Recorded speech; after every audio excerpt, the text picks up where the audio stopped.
So, according to sources, a lot of them, different sources, Netflix is going to stream NFL games this season. This was on Pro Football Talk. It says it looks like Netflix will be the home of the NFL's Christmas games, but nothing has been signed yet. Mike Florio added that previous reports stated the NFL was seeking at least $50 million each for the broadcasting or streaming rights, perhaps $100 million per game. Christmas on Netflix. Fan of it? I got no issue. I mean, we know what's happening. It's all going this way anyway. Like, here's the thing. I heard Tom Brady got paid $30 million to be part of that Netflix Tom Brady roast. So he took the abuse. Yes, of course. I mean, unfortunately, I did not get paid $30 million to take the abuse that I just took. But you know it's coming. Whether it's Peacock, whether it's Netflix, whether it's any app. I mean, look what's going on with Bally's too. It's just part of life now. Take some of your money from your joint account and just get ready, if you want to watch the NFL, to pony up a little bit. Here's the only problem I have with this is Christmas Day is on a Wednesday this year. It's not on a weekend. It's the middle of the week. Christmas Day used to go to the NBA. It was the unofficial start of the NBA season. The NFL, it gets to a point where too much. And I think that the NFL has already breached that, where less is more. It make me want and yearn for this instead of a primetime game in the middle of the week. And people will watch because nobody wants to be with their families. Yeah, Rieger, people will watch. It doesn't mean it's good for you.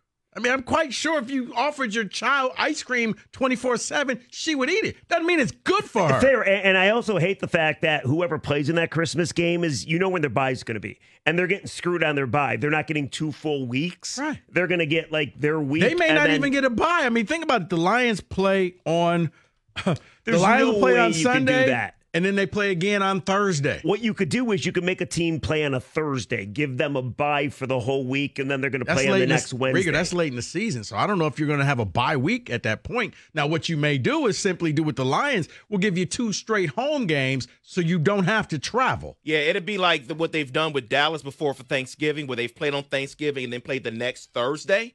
It'll be something like that. So maybe they play Thursday before Christmas, and then they play Wednesday on Christmas. Or you play on Wednesday, like you play on a Thursday game, then you play the following Wednesday, and then you get the bye after that. But you're right. There's not going to be a bye that late in the season. Late. So, yeah, they're stuck. Go from one TV thing to the next TV thing, Manning cast. According to Peyton Manning, who was on the Pat McAfee show today, Bill Belichick is going to be a permanent guest on every Manning cast. So it will be Peyton, Eli, and Bill. No. Belichick, once again, sometimes less is more. Belichick, small doses, good, funny, captivating. I don't need to see Bill Belichick every week, okay? I understand it's like we get to see a new side of him, but it's like how they keep parading Nick Saban around. It's only good in short dosage. I don't need him. The Manning cast has something special. I think by adding Bill Belichick, you're jumping the shark. Now is getting to the point where I don't know if I want to watch this thing anymore. I forget it's on still. I know everybody watches it, and I like Buck and Aikman, though. I know it sounds crazy. If it's a game I care about, then I'll watch Buck the broadcast. If it's a game like, I don't really care. You're looking at Seahawks versus the Titans. All right, I'm going to watch the Manning cast. Entertain me. I actually think Belichick will be great. I got no issue. And I also, I hear Mike all the time. He thinks Brady's going to be a god-awful color analyst. I think Brady knows he's going to be god-awful. I think Brady's going to be good, though. I think he's going to be entertaining. I think he's going to be interesting. Brady's not going to open up and what do we know about Tom Brady right now? Nothing. He shares nothing. You know what makes the good broadcasters? You're able to tell a story. The reason why you people be able like to relate Belichick, to people. How does Brady relate to people? Nobody Everybody lives wants up to on be Mount Olympus him. with him. Oh, yeah. I think he's going to be fantastic. The few things I've heard when he's just joined podcast or his own podcast and he's breaking down a play like stuff that color analysts do, he's really good. I don't think he's going to be to think quickly on his feet. Yes, you put him in a podcast situation, you probably have to give him the questions ahead of time. I don't think that he's going to be good as a color analyst doing games. I think it's a horrible decision. He knows it because he keeps kicking the can and not just jumping in the booth and saying, let's get this thing this going. This is the year. This is the year right here. I like Olsen. I wish he would stay. He's good. I think they're going to throw away one of the best resources they have in order to put Tom Brady in the booth.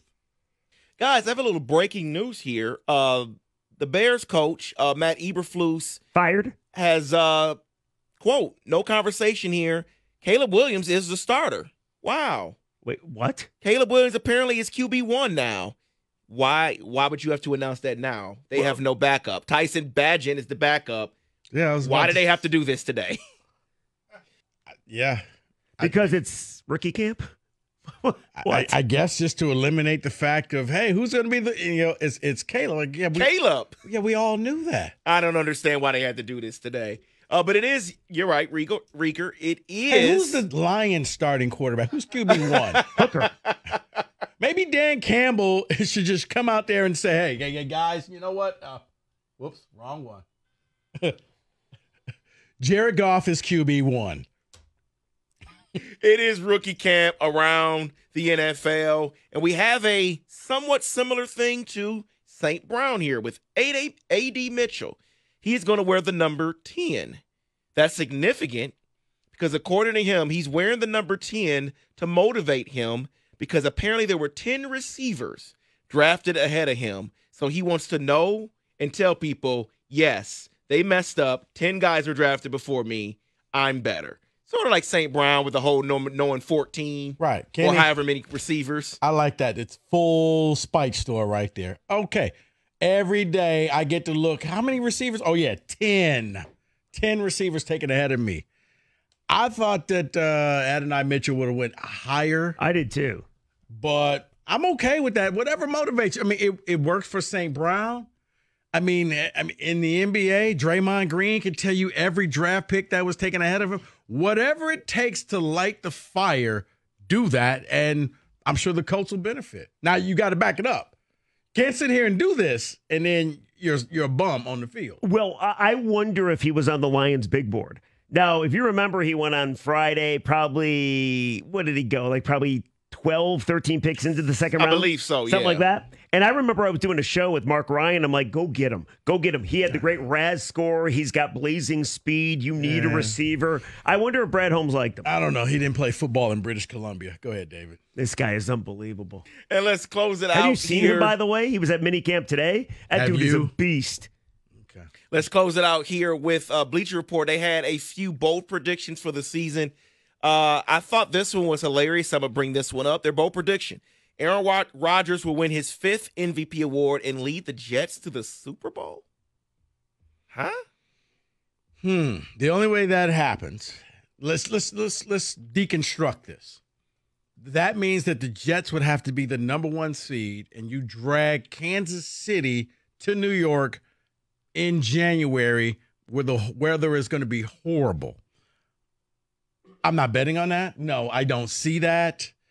I don't see them winning their division, but it's bold. So it's a two-parter because he's going to win an MVP too, Aaron Rodgers, huh?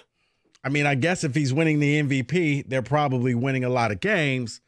I just don't see that because there's a lot of other people that I think will be MVP candidates, not Aaron Rodgers. But hold on a second. The MVP at times is a little bit of a popularity award, right? And he's got 2 good receivers in Williams and Wilson, correct? His running back situation, not the greatest, but even when they didn't have a quarterback last year, they had a really good defense. Yeah, but Rigger, you got to think about it. Look at all the quarterbacks. Now, I would almost buy this if he was in the NFC. But in the AFC's tougher. I would agree with you there. Right? Are you serious right now? Like all the from this Mahomes, you got Burrow, Lamar, Josh Tua. Allen can maybe recover and have a great Allen year. could all of a sudden come back and decide he wants to be a player. Like, no. C.J. Stroud in the AFC, yeah, it's tough. Yeah, that is tough. Kenny Pickett. I don't know. Not for me anymore.